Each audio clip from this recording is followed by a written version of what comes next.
Hello, fictional. Welcome to the Fiction Series X. Today we are gonna see, what if Issei was the King of Purgatory? Part 1.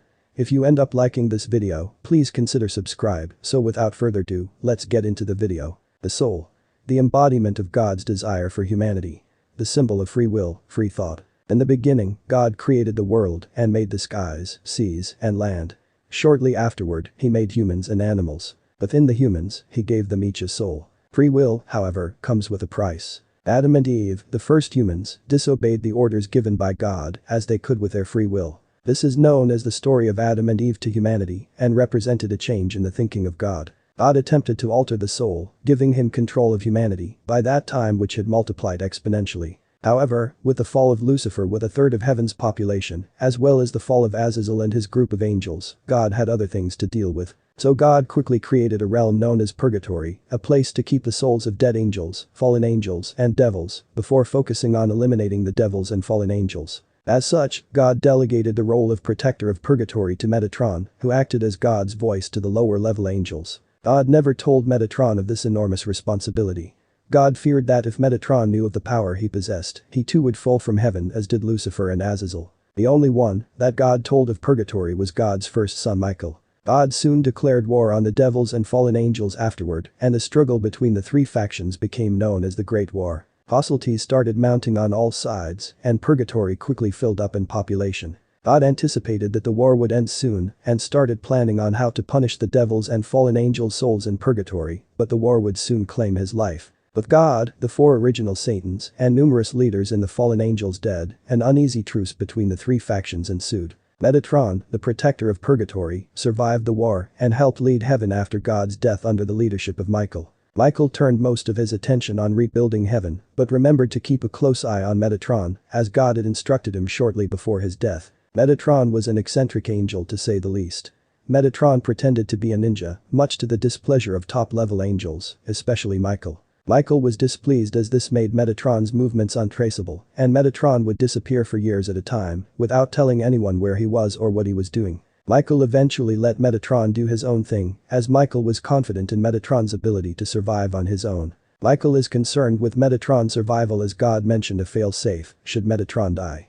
God never told what the fail-safe was, and Michael was left trying to figure out the fail-safe. Michael eventually managed to tell Metatron to visit every few months, a radical departure from disappearing for years at a time. And so, the story begins on a stormy night, 17 years ago. Oceans near Okinawa. April 12, 1996. Metatron, you can't run from me. The Banshee's voice echoed through the storm. There are two figures flying over the Pacific Ocean near Okinawa, which is currently experiencing a typhoon. As such, the seas are very rough, the rain extremely heavy, and the winds exceeding 300 kilometers per hour. Even so, there are two figures over the seas, one giving chase to the other. Penemu, stay away from me. The seraph Metatron shouted at Penemu as he flew away from her. Penemu, the only female cadre-level fallen angel, grinned as she heard these words. The black-haired busty beauty of a fallen angel readied 10,000 light spears and launched all of them at Metatron, who is still in a ninja outfit. Ah!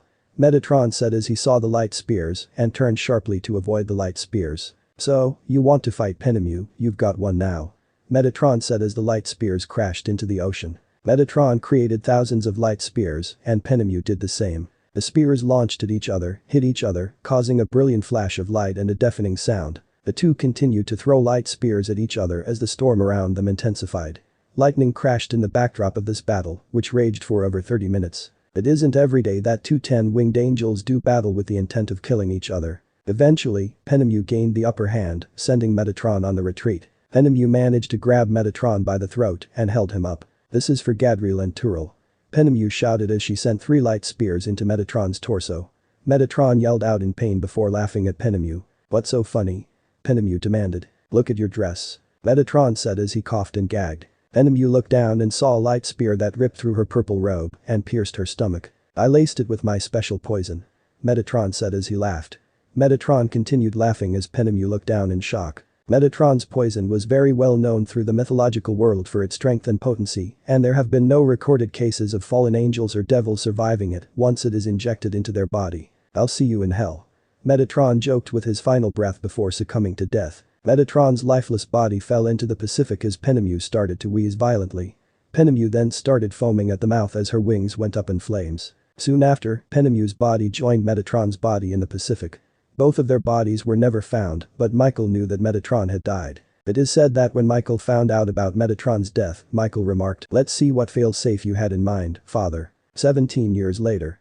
Issei Hyoudou is for all intensive purposes a normal boy who grew up in Japan. He had a normal life, an unremarkable family, and a normal childhood. He played sports growing up, watched cartoons, and made friends. You know, normal child stuff. However, Issei had a problem throughout his childhood. He would often have massive migraines that came out of nowhere.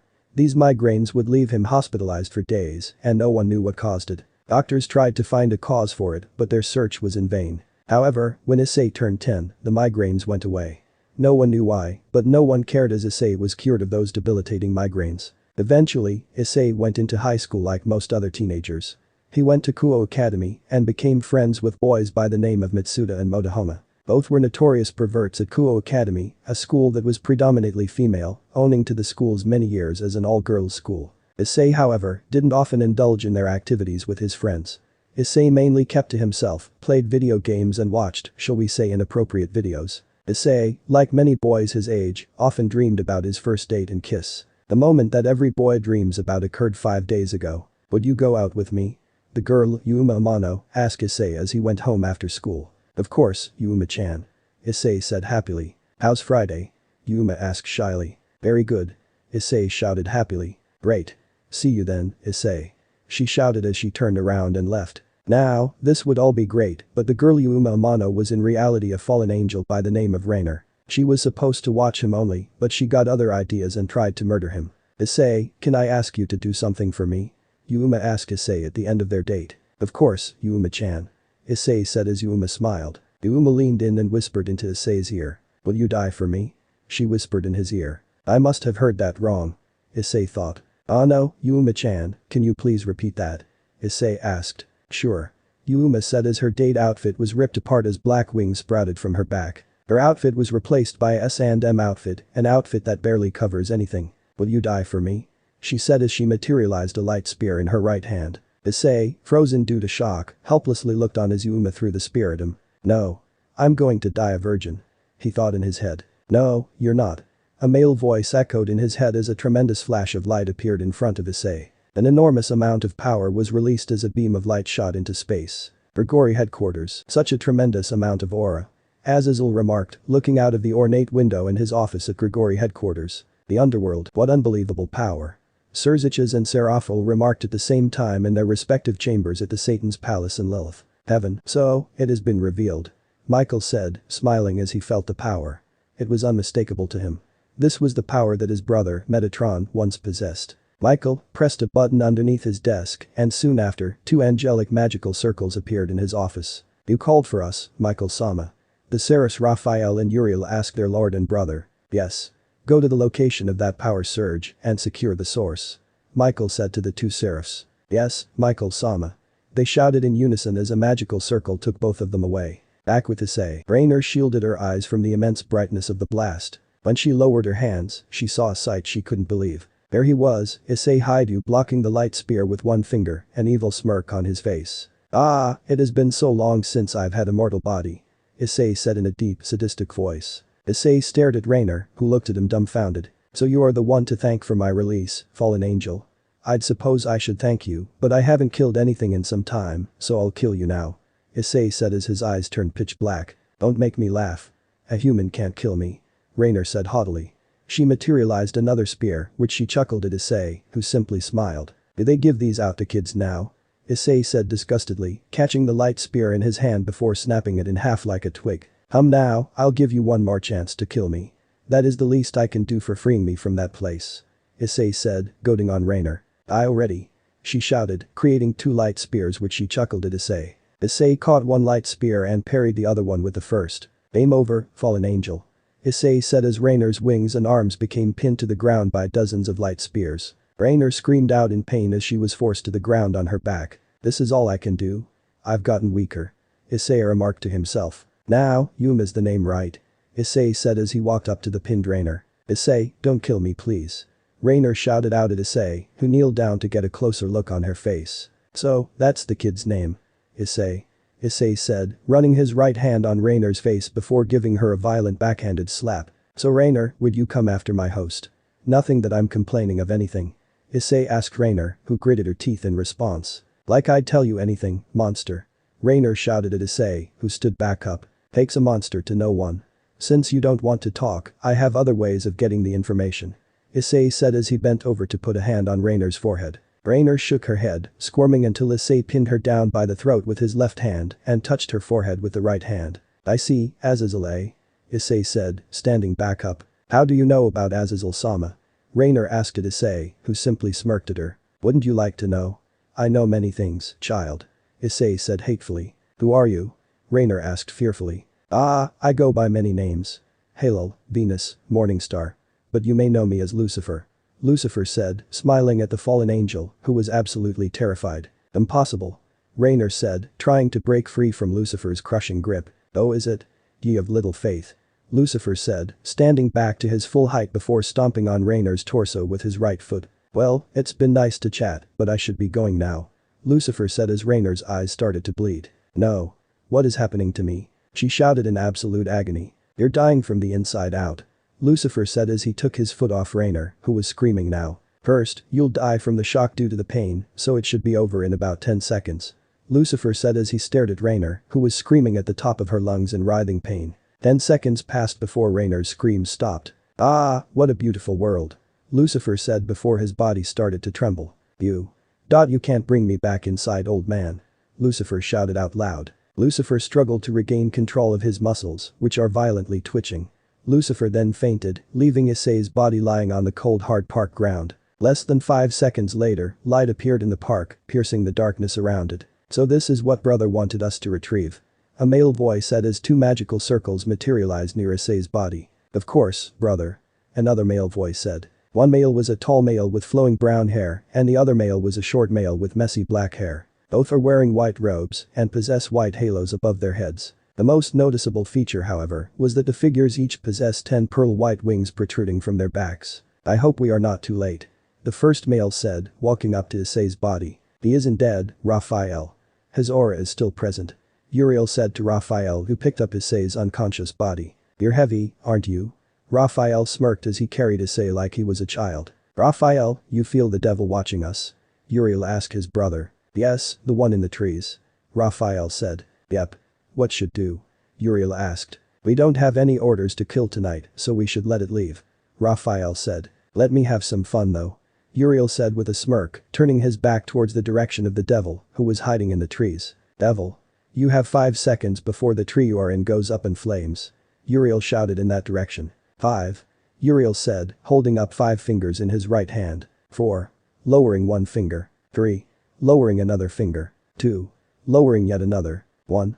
Lowering the remaining pinky. The tree combusted, but a small white-haired girl was observed jumping of the tree moments before Uriel set the tree on fire with his famous holy flames. Brother. Let's bring the keeper of purgatory to heaven. We can't keep Michael waiting. Raphael remarked as a magical circle underneath him and Uriel teleported them back to heaven in a brilliant flash of light. Where am I? I, Issei Hyoudou, asked myself as I opened my eyes. This isn't Kuo. I blinked my eyes to adjust them to the surroundings. Trees. Lots of trees. I get up off the ground and stand up. I'm still wearing the clothes that I wore when I had my date with Yuma-chan. Yuma-chan. Wait, didn't she try to kill me? Am I dead now? Am I in hell? I've been a bit of a pervert, but that doesn't mean I should go to hell. Alright, Issei, calm down. First, where are you? I appear to be in some type of woods. There are no woods anywhere near Kuo or anywhere near my area of Japan for that matter. The temperature feels warm, so I must be in a tropical area. Yeah, that's it.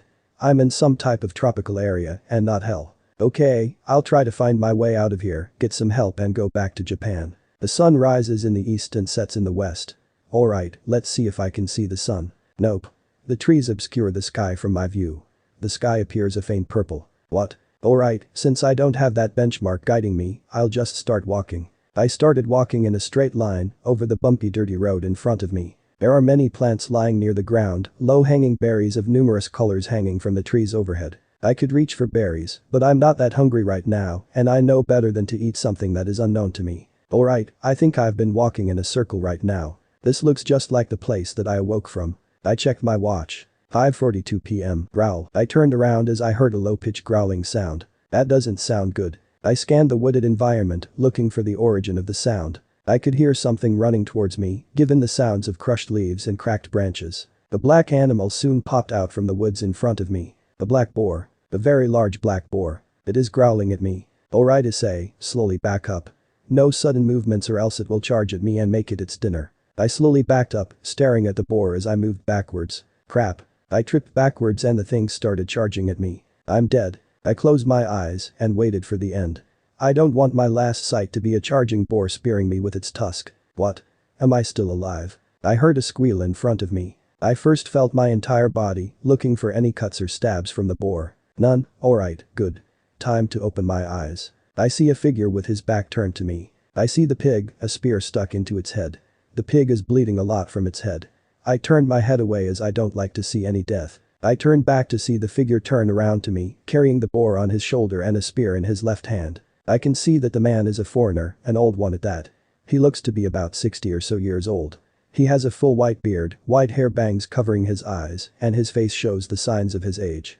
His eyes, such powerful blue eyes that are staring right at me. He is wearing a torn up white toga and sandals. Where am I?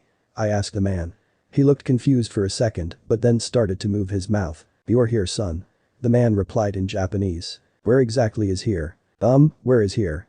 I asked the old man as I heard thunder in the sky. No time to say. Come, follow me if you want shelter. The old man said as he turned around and sprinted into the forest. How is such an old man so fast? I ran after him, keeping him in my sights. I think we ran about 400 meters or so as we reached the base of a mountain. Rain started to come down, heavy, soaking me from head to toe. The old man went into an opening in the mountain that has a boulder lying near the entrance. Son, help me move this boulder. The old man said, re-emerging from inside the cave without the spear or the boar. I nodded and helped push the boulder in front of the entrance, leaving a little room so that the old man and I could go inside. It is very dark inside the cave as the old man guided me through the dark cave. I see nothing as the man forced me to sit down.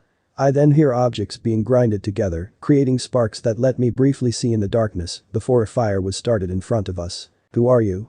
I asked the old man. The old man started down at the ground for a long time before looking up at me. It has been a long time since someone asked me that. My name is Cain. He said.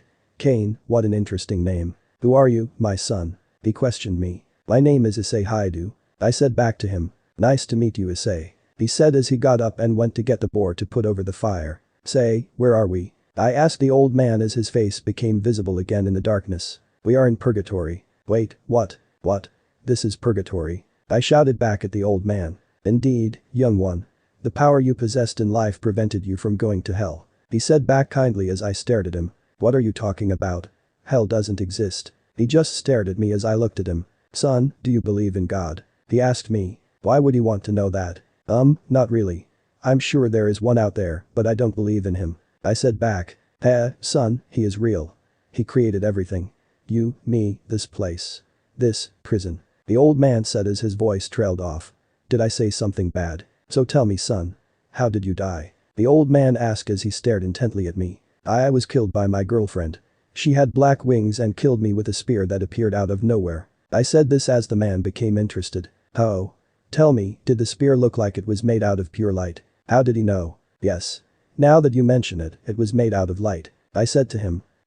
You were killed by a fallen angel. Fallen what? A fallen angel. I stuttered out. Yes, a fallen angel.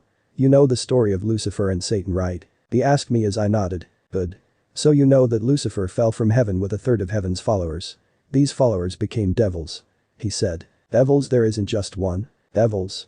There's more than just one. I asked him. Yes. Devil isn't the name of one being.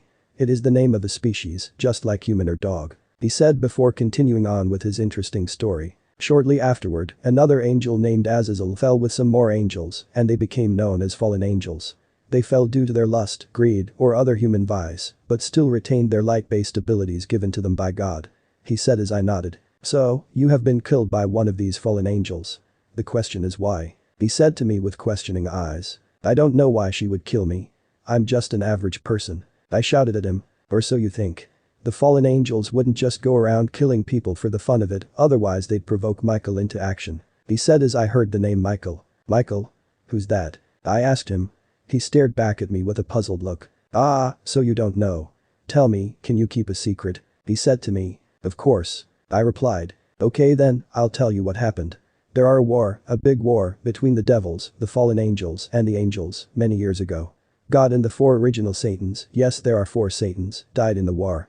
Of course, no one except for Michael and a select few know of this," he said to me. "Why?" I asked him. "Imagine a world without God. Can you imagine what would happen? The lawlessness, the chaos. Religion is what keeps people from killing each other on the streets every day. It was in heaven's best interest to keep God's death a secret," he said as I thought about something. "How do you know all of this?" I asked as he looked me in the eyes. "Do you know who I am? I am Cain, son of Adam and Eve. He's a murderer." "Calm down, young one. I do not wish to harm you. All the time in this place has given me time to reflect on what I did to my brother Abel. I was rash and arrogant back then. I've had time to reflect," he said looking back at me. "But still, how do you know of such things?" I asked him. "God and the Satans are here, young Issei. They are in purgatory with us," he said to me as I recoiled in shock. "Don't people just die and never return?" I asked as he chuckled. No young one. Everyone, no matter what they are, goes somewhere in their afterlife. The righteous go to heaven, the damned go to hell. Everyone else comes here," he said as I became confused. "Everyone else?" I asked him. I should have put it better. Good people and beings go to heaven, bad people and beings go to hell. But there are many that simply can't go to hell or heaven. They are just too powerful. Monsters and gods don't go to heaven, they go here. God's storage closet," he said. "Gods? There is more than one god?" I asked. "Yes, of course. Mythological gods are real. Zeus, Hades. All are real as you and me. Now imagine a Greek god going to heaven. Isn't it a bit of a problem?" he said as I pondered his words. "It is indeed a problem. Indeed.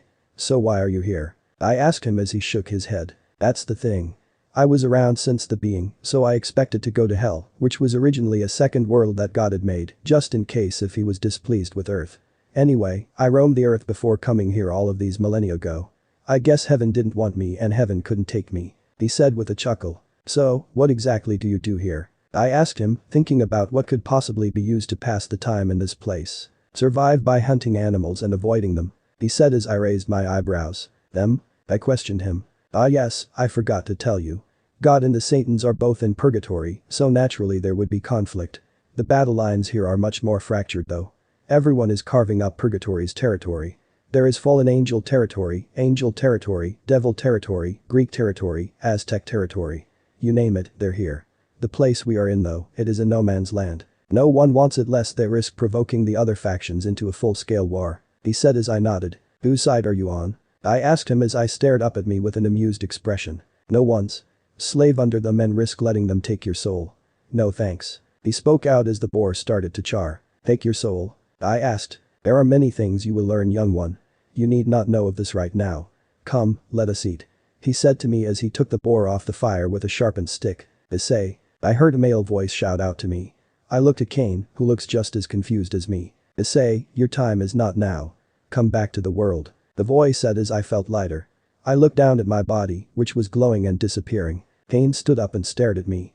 "A little help here. It looks like your time is not yet, young Issei.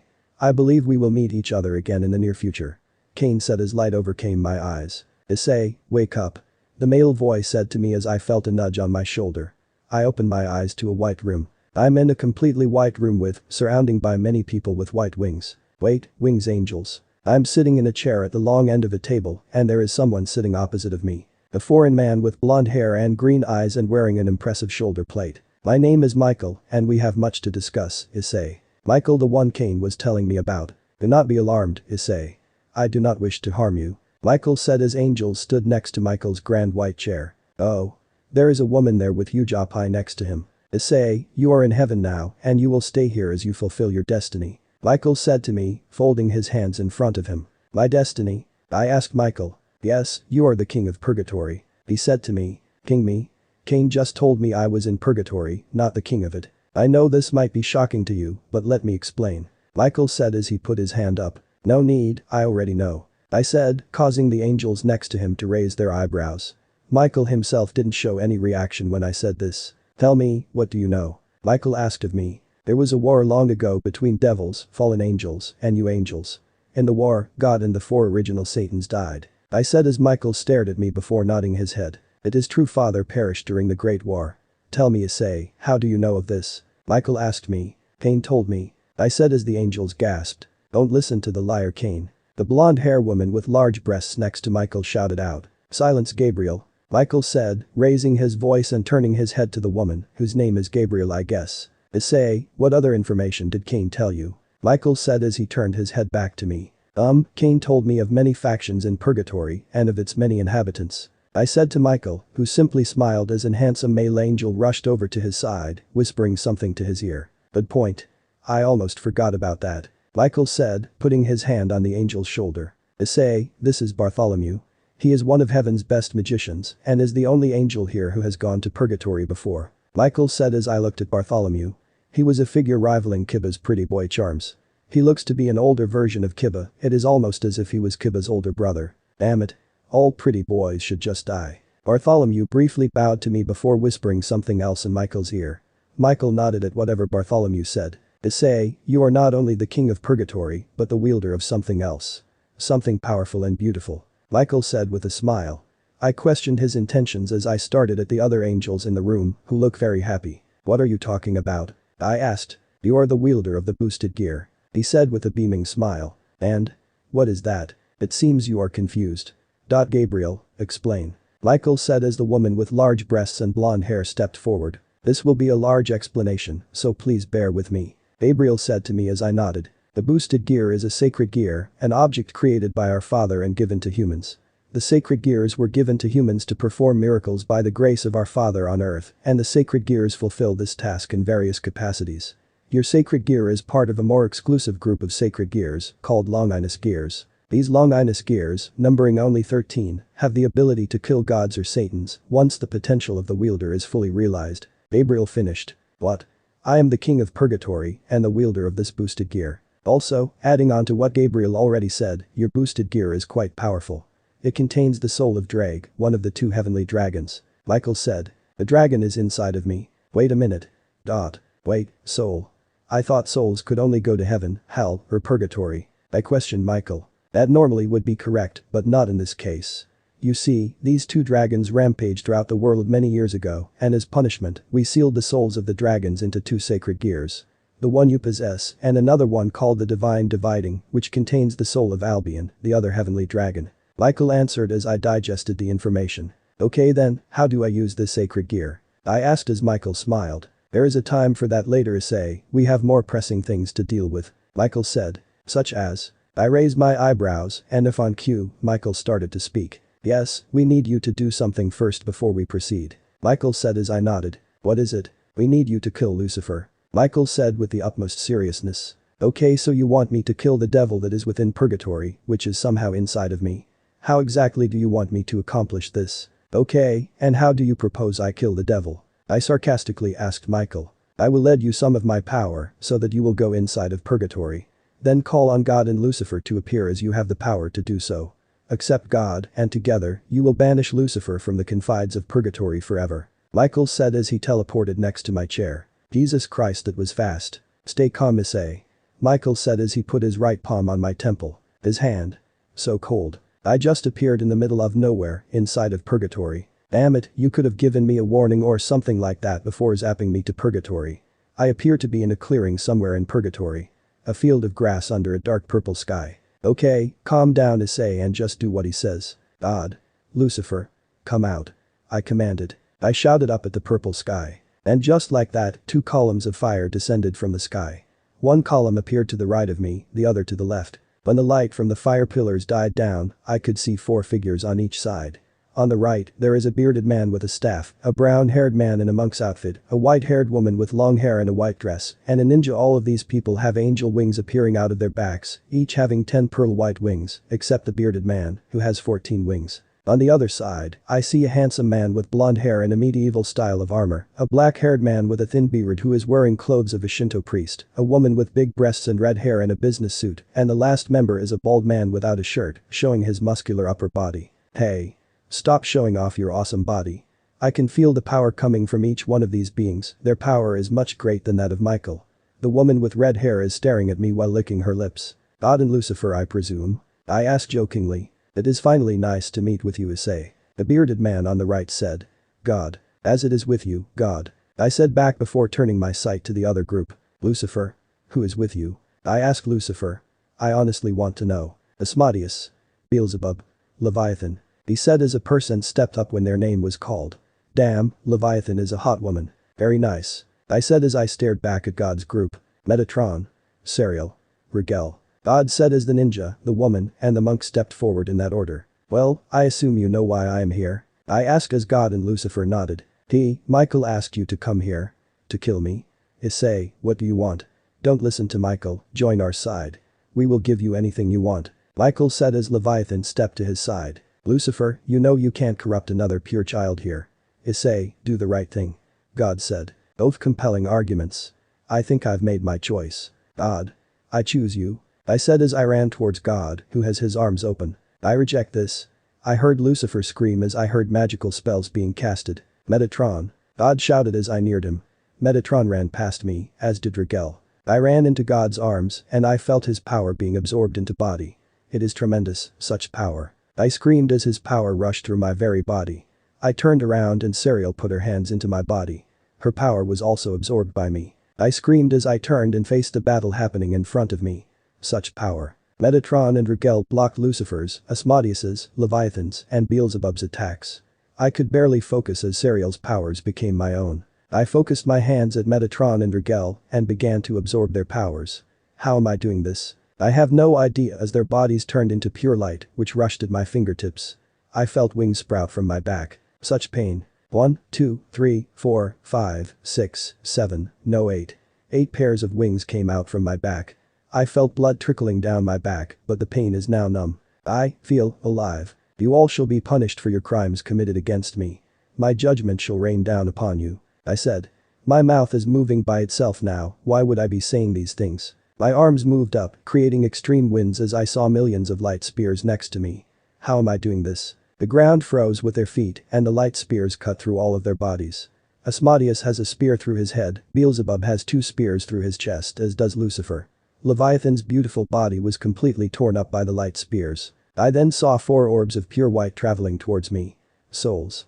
I prepared for them and welcomed them into my body when I came in contact with them. The power. It is too much. Arg. I awoke in the chair I was sitting in before.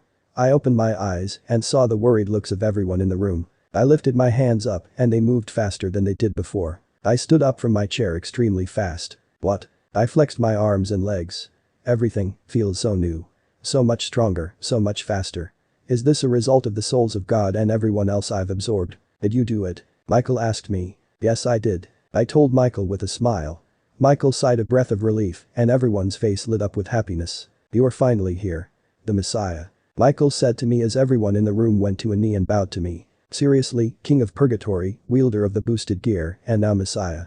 What is next? So, you're saying I'm God? I asked them. No, you are not God the Father, but you are now God of heaven. You are the one. The one to bring balance back to this world. The one to finish the war. Michael said. Okay then. I think I understand the difference. What do you want your name to be, Issei? Michael asked me, standing back up.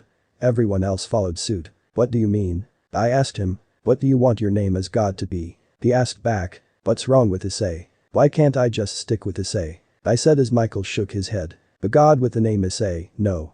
Think of a name, any name. He said as I closed my eyes. And then it hit me. I have the perfect name. Emmanuel. I said back to Michael who smiled. Emmanuel. God is with us. Why that name? He asked me. I had a friend once.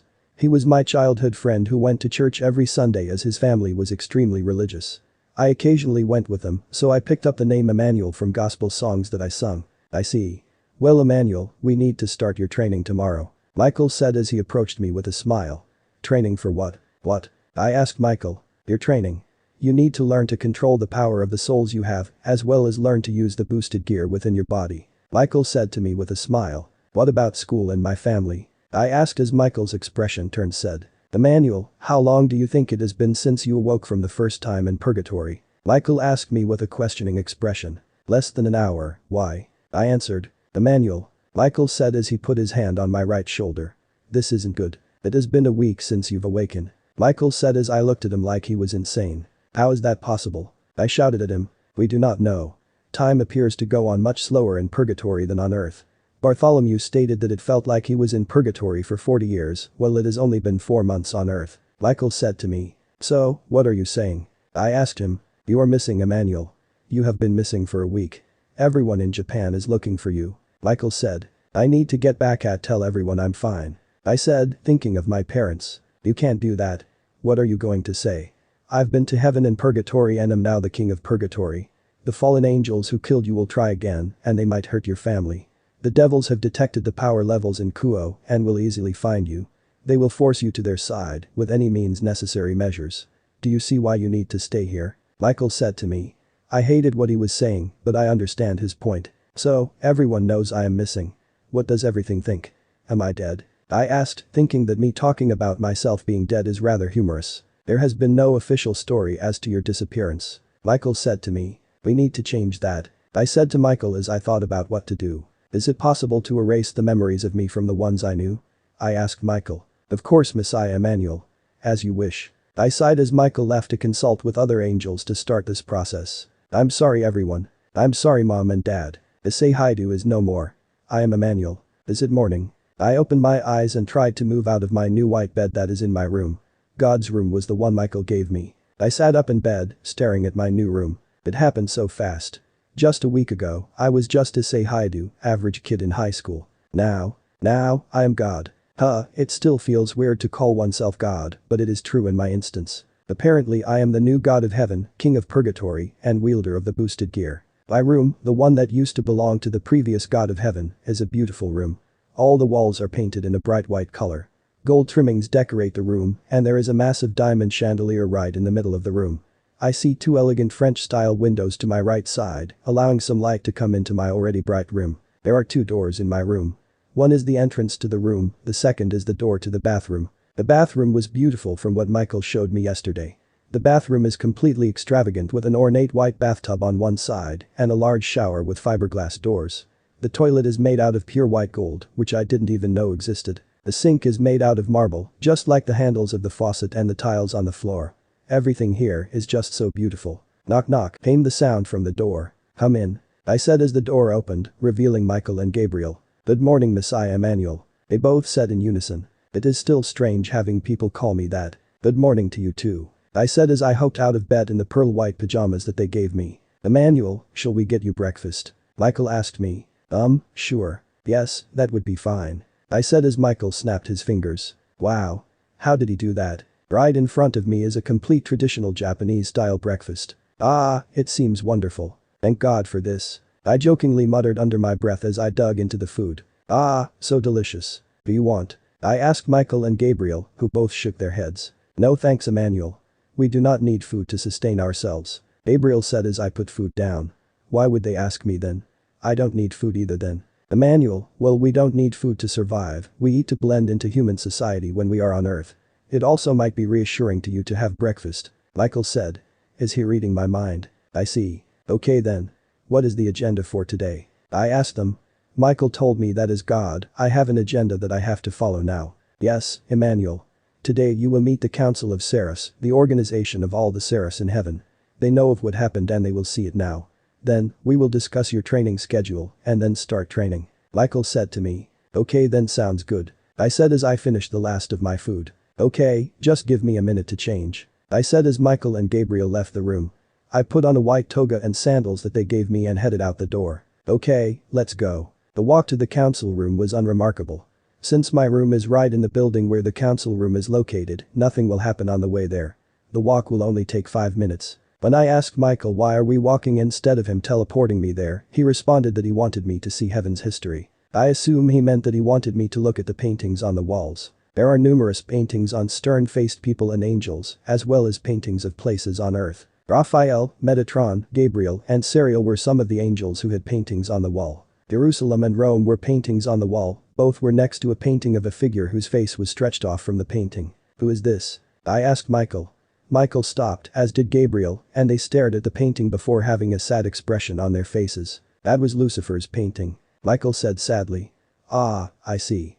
Michael imprinted in me yesterday information about the history of heaven and the church, so I can see why he would be upset at his brother's betrayal. I know so many things now. My mind was spinning when he transferred all of that information into my mind with the touch of his hand. We continued along and made into the council room shortly after. There are 8 giant pearl seats along a giant circular table.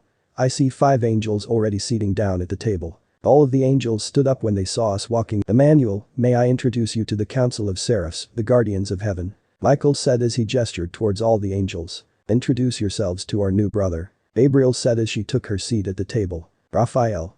A tall male angel with black hair and brown eyes said briefly. Uriel.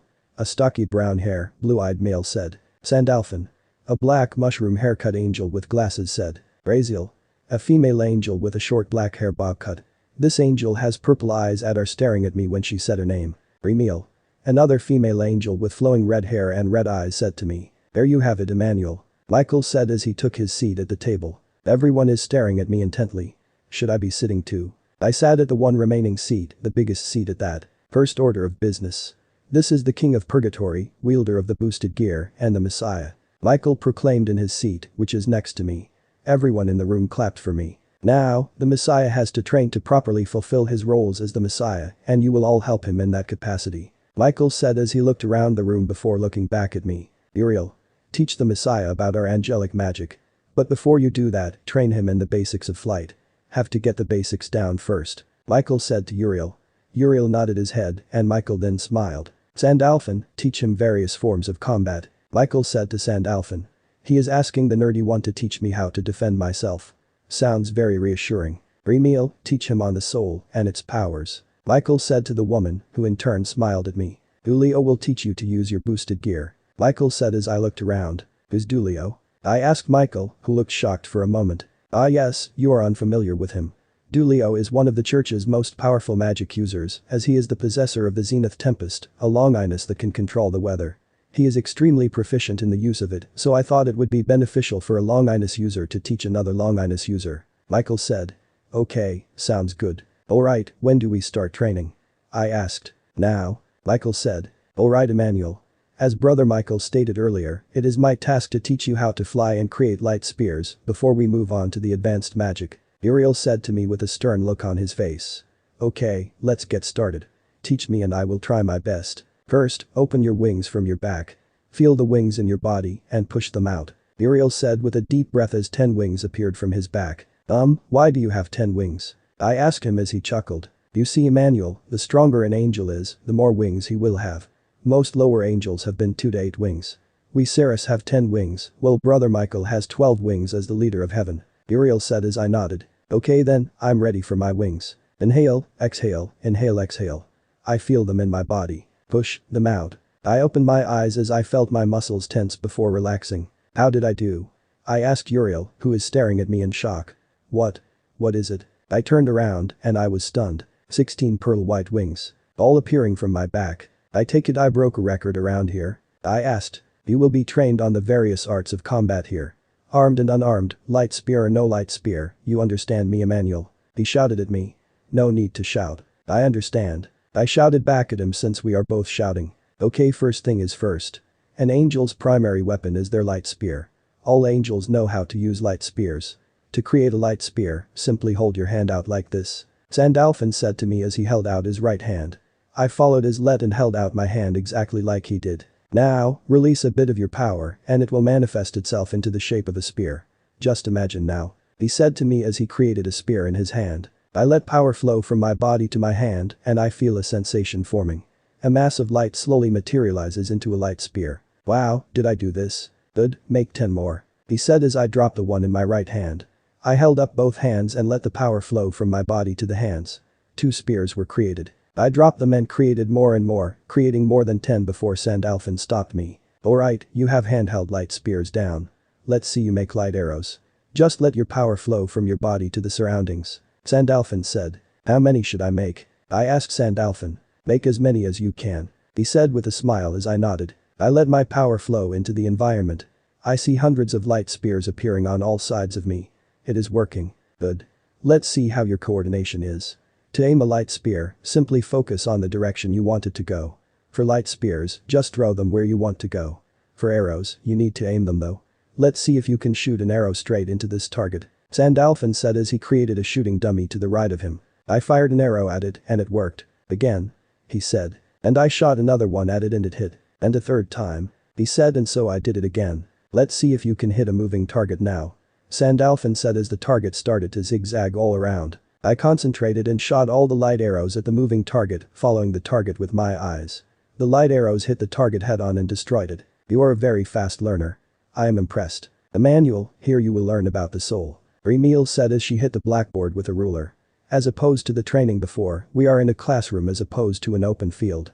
I have a notebook and sharpened pencil that was provided to me to take notes. They used magic to make the classroom appear like the ones I went to at Kuo Academy. That will not be necessary. God.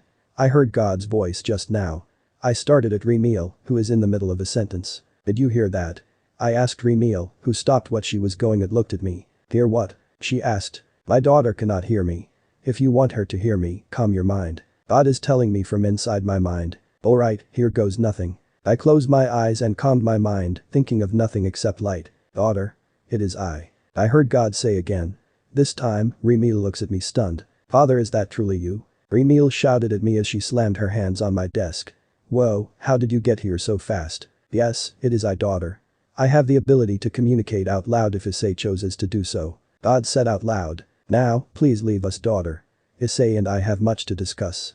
I will teach him about the soul and its powers. God said out loud, as Remil had tears of joy in her eyes. Remil quickly left the room, and so it was just me and God. Issei, you have much to learn. God told me. Okay, where should we get started then? I asked God. The soul. The soul was my first creation. I put it in everything from angels to dogs, all of creation has one. God said. I see. So what exact does it do for me as the King of Purgatory? I asked God. The soul contains the essence of a being. If you absorb their soul, you absorb their knowledge and their power. God told me. Amazing, simply amazing. So, the more souls you absorb the more powerful you become? I asked God. Yes. When I was in Purgatory, Lucifer and I waged war over souls. The one with the most souls becomes the most intelligent and also the most powerful. However, you must remember that even though you absorbed our souls, you have our abilities and thoughts, you don't have the proficiency to use them. God told me. I see. So is absorbing your soul and Lucifer's, among the others, why I feel a sharp increase in strength and speed. I asked God. Yes. However, when you absorbed my soul, Lucifer's and the others, you not only absorbed our souls, but the souls contained within us.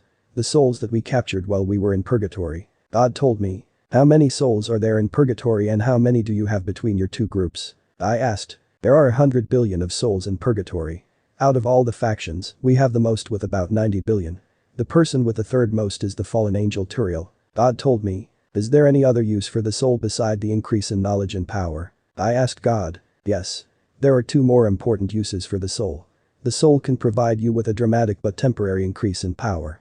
Also, the soul can be focused and converted into pure energy that can be used as a weapon.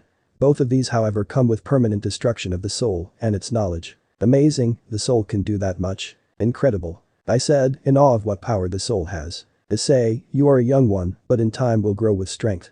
You will accept what I have to teach you? God asked me. Of course I will. Try to bring out your sacred gear or something. The lazy man, Dulio, I think his name was, told me as he was stuffing his face with stinky tofu. He said he got that from Taiwan. How did he get that so quickly? It was only a moment that we've been training and now he is eating. So, after my long talk with God, I am training with Dulio, wielder of the Zenith Tempest. Okay, how do I bring out my sacred gear? I asked Dulio, who is eating some more tofu. Is that really that good? Try to think of the strongest image you can think of. Just imagine that. Dulio said in between bits of food. Okay, I closed my eyes and thought of it. Sacred gear. I shouted out as I felt something materialize on my left arm. I opened my eyes and looked down, seeing a red gauntlet on the arm. Amazing, you've unlocked the boosted gear. God told me. Thanks for telling me the obvious. So, you've awakened me. I heard a male voice say from the gauntlet. And you are? It doesn't appear Dulio heard it. Where did Dulio go? Brag and drag. So it is you again. God said in my head. I don't think he can hear you. God, what are you doing here? Drag asked back. Oh, never mind. It is a bit complicated. You are Drag, right? My name is Emmanuel, the King of Purgatory and the Messiah. I am also the wielder of boosted gear, which you are in. I told Drag in my head. I see. You are now the troublesome host of heaven. Well, God, I suppose we will be hearing a lot of each other in the future, Drag said. There was no rebuttal from God, so I assume God was thinking of something witty to say back. I hate dragons so much. God said in my head. Clap clap clap. I turned around and saw Michael with a very happy look on his face. You've talked to father. May I speak with him? Michael asked as he got closer. Do you want to be heard, God? I asked God. Yes. Let me talk with my son. God said in my head. I calmed my mind and let God be heard. Michael, it is good to see you, my son. God said as Michael formed tears in his eyes. Father, Michael said before God cut him off. Wow, God is quite rudely. But then again, he is God. Michael, you have done well, my son. I shall talk to you later. Until then, my son. God stopped talking after that. So you came for Dulio, Michael? I asked Michael, who wiped tears from his eyes. No, Emmanuel. I am here for you. There is something you must learn directly from me. Michael said as I nodded. What is it? I asked him. I'll show you. Michael said, offering up his hand. I grabbed his hand and we teleported to the opening of a church in the middle of the night. Where are we? I asked Michael. Japan. Near your hometown. I became surprised when Michael said that. Why exactly are we here? I asked Michael. You need to learn the most feared power that we angels possess. The 4 great seraphs and Father possessed it. The power to completely destroy beings with just a touch and in Father's case, a glance. This power is calling smiting. Michael said. Completely destroy something with a touch. I need to learn that. So what does that have to do with this church? I asked Michael. The fallen angel who attacked you was part of a group we've been tracking. Remnants of the group were traced back over here. We felt that you needed to get closure for your death and the best way to do that is to kill those responsible. Michael said. You read my mind. Don't worry. The entire area is protected by a Nachian barrier so no other beings can come in or get out, whether they be angels, devils, fallen angels, or some other being. There will be no interference in this cleansing. Michael said as I smiled. Alright, let's get started then. I said as I approached the church's door. Emmanuel, I will be right behind you. I will teach you of how to smite. Michael said as he pushed open the door, which went flying as a result. There were at least a dozen people dressed in priest attire, however I was most interested in the 3 fallen angel auras I feel. Michael told me how to feel them, and as a result, I can now feel 3 weak auras resonating from them. Who's there? A gruff male voice said. I am. Michael said, going in front of me by walking into the church. Lord, Michael. Many voices in the church shouted. I am the Archangel of Heaven, the one who holds my Father's commandments. You are the ones who fled from his holy love due to your lust and greed. You shall judged by our new Messiah. Michael said. Okay, guess it's my turn. I stepped forward and unleashed my power to the surroundings. Hundreds of light spears were created by me and I launched them at everyone I could see. All of the priests were killed, but the 3 fallen angels weren't killed. No, the light spears that I aimed for them were deflected away from their bodies when they were close. How did that happen? The fallen angels are now bound by chains and are on their knees now. There is an attractive woman with black hair, a man wearing a trench coat, and a young girl wearing a gothic Lolita outfit. I did that, Emmanuel. Let me show you how to smite. Michael said as he went forward. Shouldn't we make sure that there is no one else here? There are 2 other people. One of them was bound before we got here and the second one has been bound by my magic. They are both in the basement which is underneath the podium. I asked Michael as I followed behind him. Lord Michael, please have mercy on us. The 3 shouted as we approached them. I could see the fear in their eyes as Michael we made our way to the altar. Your heart will judge whether you are fit for salvation. Michael said as he tilted up the head of the black-haired woman. Sister Calriner, your sins have deemed you worthy for the judgment of death. Michael said as the woman started hysterically crying. Michael moved his hand so that his hand was covering the entire face. Watch carefully, Emmanuel. Michael said as black wings from the woman suddenly appeared from her back. The face started to glow as the woman screamed. Bright fire then appeared from the eyes and mouth before ending as the woman's face and body turned into ash. Emmanuel, you have to focus your holy energy on the sinner. When the holy energy meets the sinner's internal energy, the 2 cancel each other out violently, killing the sinner. Now, you try. Pick one. Michael said as I looked at the 2 quivering fallen angels. I picked the gothic Lolita girl as Michael picked the man. Her name is Middled. Michael said as he chanted before smiting the fallen angel. The moment I touched her, I felt it. Her darkness, the aura within her. All the crimes and atrocities she committed, I feel them flashing inside of my mind. She is going to die. No, Lord Emmanuel. Don't kill me. I repent for my sins. Mitlet said. Lies. I feel no repentance within her. Mitlet, your sins deem you worthy for the judgment of death. I said as I did what Michael said too and focused my holy energy into her. Her wings forcefully came out and then turned white as did her face as I channeled holy energy into her. She screamed as the white became brighter. I tried to look away, but I just could not and so I stared as her body disintegrated into nothingness. Wow, that felt amazing. What are those orbs that are following among the ashes? Ah, they're souls. Michael, do you want them or should I take them? I asked Michael. Take them, Messiah Emmanuel. Michael said as I nodded, absorbing the souls into my body. Ah, that feels good. Shouldn't we go check on the two in basement? I asked Michael. If you want to, Emmanuel. He told me. Alright, what's the worst that could happen? I walked over to the podium and moved it out of the way, seeing a narrow staircase to the basement underneath it. I walked the stairs, the torches illuminating the way, even though I could see in the dark naturally as I'm an angel. We walked to the basement, where there is a beautiful girl chained on a crucifix and a priest tied up with ropes. The room was brightly lit with torches, so I could see everything clearly. Oh, who do we have here? Two shitty angels. You're lucky that I am in binds as I'll kill you and chop you up. The priest said as he struggled against his binds. Shut up. I said as I launched 3 light spears at him, killing him. There was something about him that utterly irks me, I couldn't put my finger on it, but he had to die nonetheless. What about her? I asked Michael, referring to the girl on the crucifix. She is fallen holy maiden Issei Argento. It's a rather unfortunate story as she was a healing maiden that had to be thrown out of the church for healing a devil. Why did she need to be thrown out? I asked, although I had a general idea as to why. I couldn't maintain the system father set up as well as he did, and there were some faults. One of them being a sacred gear that could heal devils, which Miss Argento had. If she wasn't kicked out of the church, people would have questioned if father was still alive as it was impossible to heal a devil otherwise. Michael said as I became speechless. Kicking someone out because of your faulty system? Disgusting. That's why you kicked out a holy maiden from the church. To save your precious system. I said, teeming with rage. Now Emmanuel, you must. Michael said before I cut him off. No, you must do something. Bring her back into the church. I said as Michael's face looked shocked. I can't do. He said. That's an order. Yes, Messiah. End of the part 1. So how was this story? I hope you like it. And if you like it, share this story with your friends and like the video too. And don't forget to subscribe our channel for daily awesome fanfiction. Okay, it's time for me to go. Bye bye.